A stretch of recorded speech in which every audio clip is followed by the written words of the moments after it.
Hello students, मैं Rajendra IELTS लिंगो की तरफ से आज आपके साथ हूँ और डिस्कशन का विषय है जो आज बड़ा इंटरेस्टिंग सा है कि आयल्स में जो एक रीडिंग है वो एक मेजर पोर्शन है। उसमें लोगों को बहुत ज़्यादा टाइम लगता है, तो उस प्रॉब्लम को कैसे सॉल्व किया जाए जिसके कारण लोगों के अक्सर मार्क्स कम आते हैं। रीडिंग का एक ऐसा विषय है।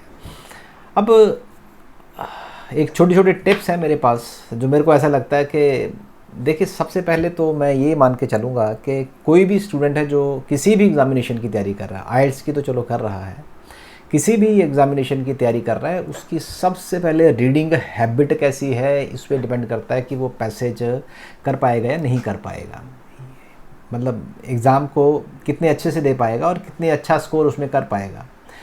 अब देखिए, सबसे पहली टिप है जो रीडिंग टिप दे रहा हूँ पहले मैं, जो लोग तसल्ली से पढ़ते हैं वो आप ये मान के चलो कि वो फेलियर की तरफ जा रहे हैं, और जो क्विक रीडर्स हैं वो सक्सेस की तरफ जाते हैं।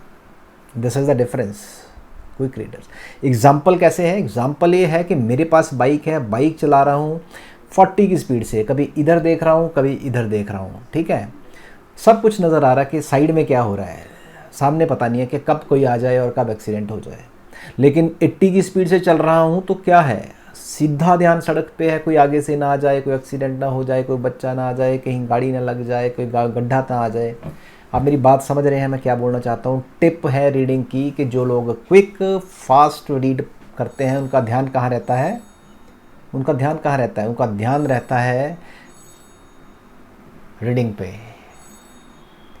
और अगर उनकी क्विक रीडिंग हैबिट से उनका पैराग्राफ या उनका जो कंसेप्ट है या फिर उनके जो पेजेस हैं वो ज़्यादा पढ़ रहे हैं, वो तो उनके पास रिवाइज़ करने के लिए ज़्यादा टाइम होता है। This is my point one के क्विक रीडर होना ज़रूरी है, तसल्ली वाला होना ज़रूरी नहीं है, और तसल्ली वाला होना भी नहीं चाहिए मेरे ख्याल से। नेक्स्ट, अब देखिए, मैं आइल्स की बात करूँ तो आइल्स में 3 पैसेज आते हैं, तो 3 पैसेज में आप लगा के मान के चलिए कि 60 मिनट्स का पेपर है तो 20 मिनट्स पैसेज आए। 20 मिनट्स पैसेज में एक पैसेज में 6 से 7 या 5 से 6 पैराग्राफ्स होते हैं। अब सबसे पहली जो टिप है, जब आप रीडिंग के पोर्शन को अटेम्प्ट करना है तो उस केस में ज़्यादातर 99% बच्चे क्या करते हैं, वो पहले पैराग्राफ पढ़ते हैं फिर उसके बाद क्वेश्चंस पढ़ते हैं। ऐसा नहीं करना है। हेडिंग पढ़ो पैराग्राफ का क्या है, then directly come to questions. Questions को एक बार रीड करो, क्वेश्चन जैसे रीड हुए then go to paragraph, paragraph पढ़ो। अब क्या होगा, जो क्वेश्चन पूछा गया होगा पैराग्राफ में आपको वो चीज़ दिखेगी, ठीक है। अगर आप मान लो ऐसे नहीं करते हो, आप पहले पैसेज पढ़ते हो फिर क्वेश्चन पढ़ते हो, तो फिर क्या होगा कि क्वेश्चन पढ़ने के बाद आप फिर पैराग्राफ पढ़ोगे और री रीड करोगे उस चीज़ को, तो आपने री रीड भी नहीं करना है। पहली टिप ये है कि पहले क्वेश्चंस को पढ़ो।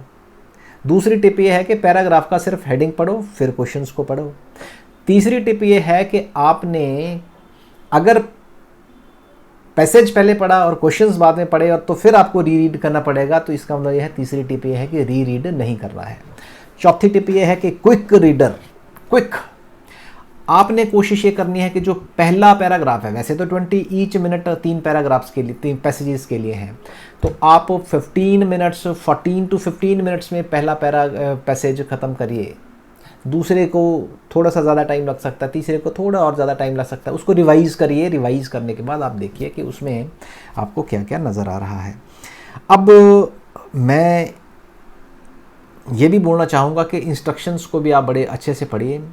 फिर जब आप रिविजन्स करते हैं तो इंस्ट्रक्शंस के बेसिस पे कोई वर्ड लिमिट क्रॉस मत करिए, आप स्पेलिंग्स को चेक करिए कि आप क्या कर रहे हैं और क्या नहीं कर रहे हैं। अब मेरी तरफ से तो सिर्फ यही टिप्स हैं कि आप लोग जब तैयारी करेंगे तो रीडिंग के केस में आप लोगों को जो टिप्स मैंने दी हैं आप उनको याद रखिए और उनके अकॉर्डिंगली ही पढ़ाई स्टार्ट करिए। तो मैं एक बार कंक्लूड कर देता हूँ टिप्स को कि क्विक हैबिट के साथ पढ़ना है, तसल्ली से नहीं पढ़ना है। दूसरी बात यह है कि पहले 3 पैराग्राफ हैं तो 20 मिनट्स हैं, तो फर्स्ट पैसेज को आपने क्या करना है, मतलब 3 पैसेजेस हैं और पैसेजेस में 3 में से जब पहला है उसको 20 मिनट्स का है तो उसको 14-15 मिनट्स में ख़त्म करिए, दूसरे को आप थोड़ा और टाइम दीजिए, तीसरे को और, ताकि रिवीजन के लिए टाइम बचे। रिवीजन करने के बाद आप स्पेलिंग चेक करिए, इंस्ट्रक्शंस के देखिए, अकॉर्डिंग देखिए, वर्ड लिमिट को क्रॉस मत करिए, ठीक है। और अटैम्प्ट करने से पहले आपने क्या करना है, पहले क्वेश्चंस पढ़ने हैं, फिर आपने पैसेज पढ़ने हैं। ये सबसे इंपॉर्टेंट टिप है कि क्वेश्चंस पहले पढ़ने हैं ताकि रीड ना करो, टाइम वेस्ट ना हो, तभी लोगों का अटैम्प्ट नहीं हो पाता है। तो मैं आइल्स लिंगो की तरफ से राजेंद्र आपसे फिर रूबरू करूँगा एक नेक्स्ट टिप के साथ, एक नई टिप के साथ। तो तब तक के लिए आप लोगों को ऑल द बेस्ट और तैयारी अच्छे से करिए आप। Thank you very much.